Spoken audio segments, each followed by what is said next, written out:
Patrick, how you doing? How you doing? I almost wore the exact same color suit. So I have to catch up. Hey, how you doing? Good to see you. How you doing, man? Very good. Nice to meet you. Vincent, nice to meet you. Hey, very nice to meet you, Vincent. How are you? How you doing, brother? I'm good, man. Good. Amazing. Hey, Andrew. I found these two guys outside. They said they want to talk to you. What's happening? Welcome to Romania. How you doing? Good to see you. Very good to see you. Sir? Good to see you. Good to see you, bro. Good to see you. We went to a restaurant yesterday. We asked the waiter. A lot of people were like, so what do you know about this restaurant? It's a very good restaurant.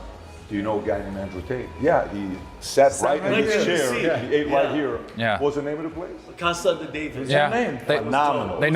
They know us very well there. We were Very there. good That food. place is classy. I've got a bit of money, but I don't want to put a real Rolex in the acrylic. But ironic, because right now I don't have any watches because they were all taken from me. So this is the cigar lounge selection of basically all the best Cubans you can get your hands So on. he smokes cigars but doesn't drink. No, he doesn't drink it. Okay. But I've got Blue Label whiskey, Louis XIII cognac, all the good stuff. I'll show you the podcast studio. This just leads you to a laundry utility room. Of course. So this is where the emergency meetings are filmed. So it's just me and Andrew sitting here. Right. It's one of the most famous sets in the world. What are you talking about? Underwhelming, man. Yeah. So I'm gonna have a 6-bedroom house underground here, which is very funny because now people are gonna be like, is that where you keep the kidnapped victims? So I'm glad I don't have it right now. So I like an ugly gym because an ugly gym inspires me. So this is where I train every morning. And all of this stuff here is actually emergency foods for my, I was running this personally up to the border of Ukraine. I did 7 trips up there to help the women and kids coming over. So, and then Obviously gets no publicity. Don't ever talk about oh no, zero publicity. Well, Zero, you'll never zero. get that. I don't know, Risking zero your life publicity. to help people. Don't Yeah. ever talk about that. What's funny is To be fair, I wasn't risking my life, but I said this in court. I was trying to make the point that, regardless of the politics of the situation, there were women and kids coming across to Romania, and the budgets of the local governments and the local villages up there are extremely low. So I had coats, shoes, women's clothing, children's clothing, all sorts of emergency food. So me and the Rolls Royce, but it was my biggest car. I wasn't trying to flex on people. Me and the Rolls Royce and another van full of supplies did a bunch of trips up there. So that's where all this emergency food is. people forget sitting here that from. Romania's on the border of Ukraine. Yeah. Yeah. It's about 7 hours from here though. It's very far.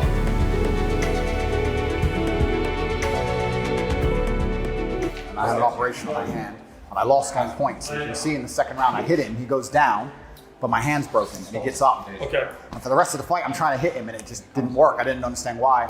My hand was broken, so they ordered a rematch of that. I beat him and won the world title. So both belts, you had a rematch and you beat him. And yeah, for the first 2. Yeah. So the second one, I lost on points, but I broke my hand. I fought him again, and I have the video of that because I broke my hand again. He must have the hardest head in the world. I broke my hand again in the second fight. Same guy. Gloves are you wearing? And you can see the scars. Boxing glove. I still want to fight. I'm always going to want to fight forever, but you have to know when. It's a different kind of fights now. Yeah. Still a fight. Yeah, well, Different kind of that's fight. right. Bigger We're at fight. war In fact, again. People said to me, "How's it feel when you're retired?" I was like, "I don't feel like I've retired from fighting." You just fight in a different Oh, way. you're fine. Still going on. Yeah, tell me about it. Was he always funny? Were you guys always like pranksters and comedy and all that, or no? You know what? A little bit, but we haven't honed our skills because we've had to call an end. About 6 years ago, we called an end to pranking each other at all or any jokes at all. Look, we're 2 dudes, about 100 kilos each. If I push him in the pool, then I now officially can't walk comfortably around my pool for the rest of my life. That's it. Pool time's over. I can't lay down in the sun, listen to an audiobook. I can't chill out. So we call a complete ban on pranking each other or fucking around in this house. Because otherwise we just like, I have to look over my shoulder enough, and so does he. Like, he's the one, but I'm looking over his shoulder. I don't need to be looking over my own for him. No, go and take one. No, I'm gonna have a ribeye and I'll have a piece of meat. It's all good.